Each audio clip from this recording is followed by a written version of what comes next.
Hello, it's Miss Dean. I'm not sure if you're able to see Ambrosius back there or not, but I thought that I would film this particular book sitting outside with him just in case he decides to get his little lazy self up and maybe you can see him. Of course, part of the time the book may be blocking him, but I'll make sure to try to work him in one way or another. But I want to share a book with you today, and as you know, when we found out that we were going to be quarantined at our homes, it's not like we had a lot of time to run out and get a lot of children's books.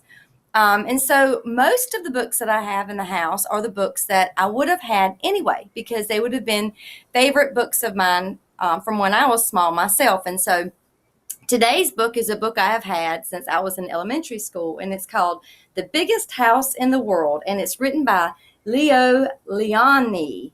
And as you can see, there is an enormous snail here on the front. I'm going to go ahead and give you a couple of hints. One of them is, even though this is not Aesop, there is a moral, a lesson, something we can learn from this story and animals talk. So there's a lot in common with a fable. Another thing you might laugh about a little bit if you got a hold of this book is you'll see my name from when I was small, but in the corner you'll see my brother's name. It says Rodney Marr Spelling, and that was from when I was playing teacher when I was younger. So apparently I knew I wanted to be a teacher when I was very small. The biggest house in the world. Some snails lived on a juicy cabbage. They moved gently around, carrying their houses from leaf to leaf in search of a tender spot to nibble on. See all of them crawling around?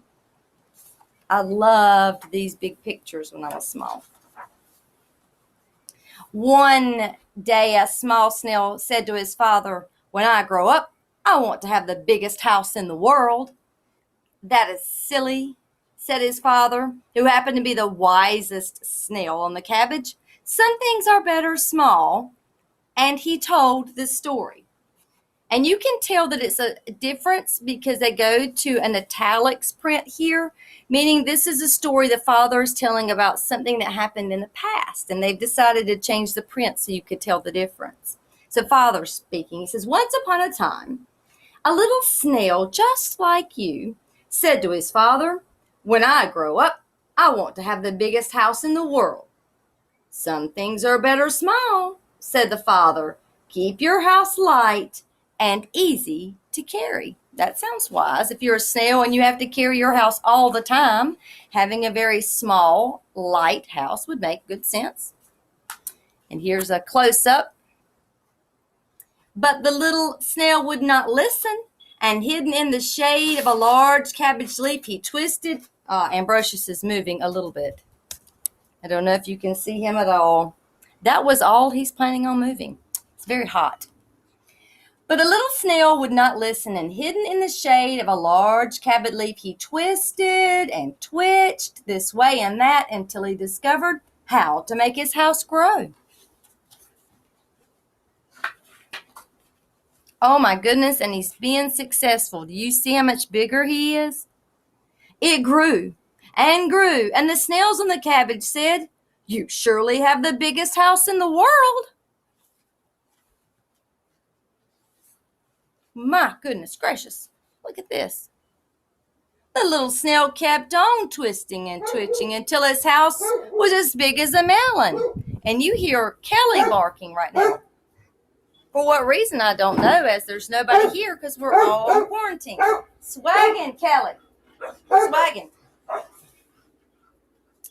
Well, look at this snail house. It's got all kinds of things coming out on the sides. Then, by moving his tail swiftly from left to right, he learned to grow large, pointed bulges.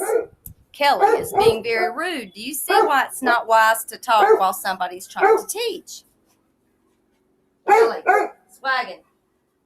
Wow. See, this is one of the reasons I just loved this book when I was little. It is absolutely gorgeous with all of the colors.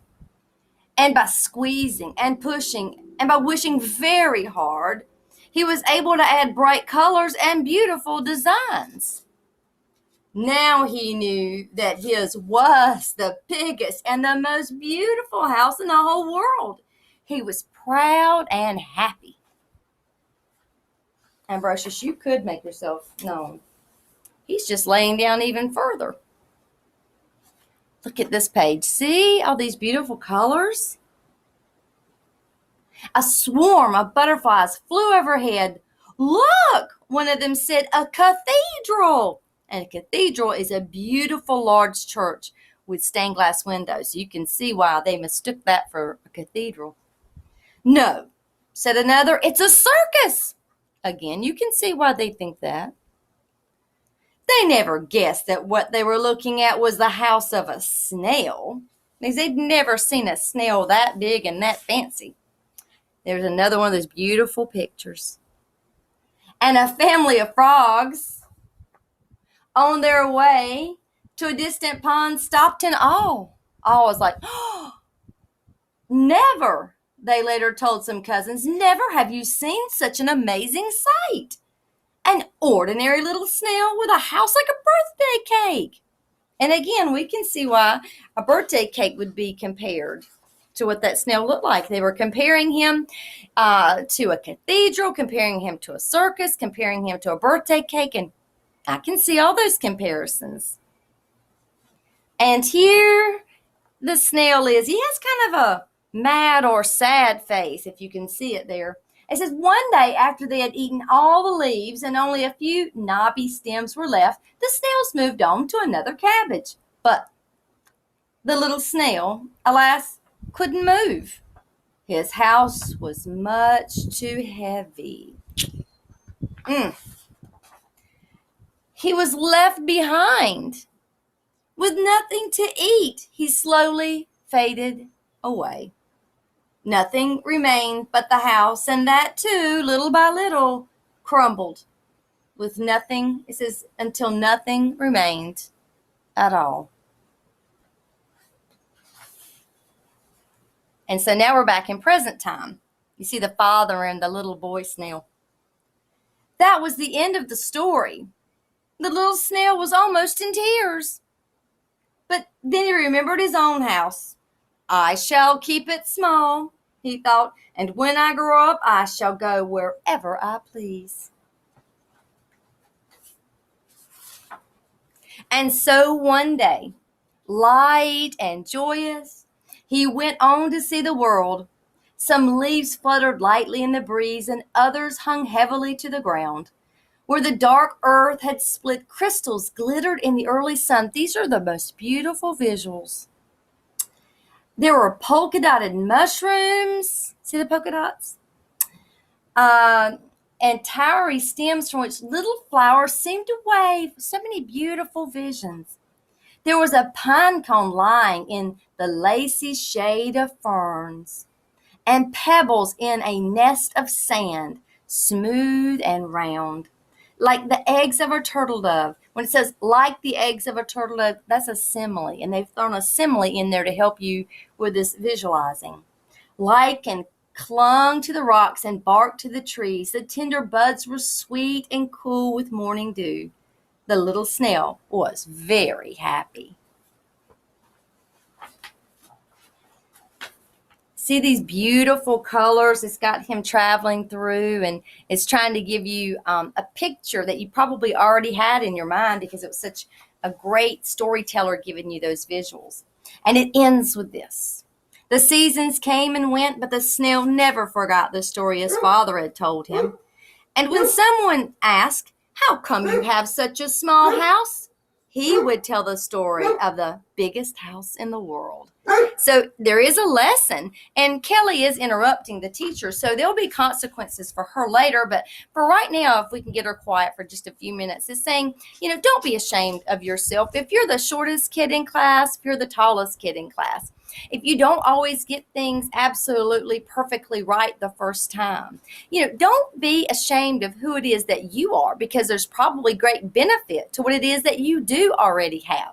And the little snail learned that from his father's lesson. So there's a wonderful lesson in that. And I think we also got to see some great comparisons, and we also got to see the way an author uses words to put pictures in your mind. So my book is a wonderful thing to be able to spend some time with, and I know you have technology, but get off of it a little bit sometime today and find yourself a new favorite book.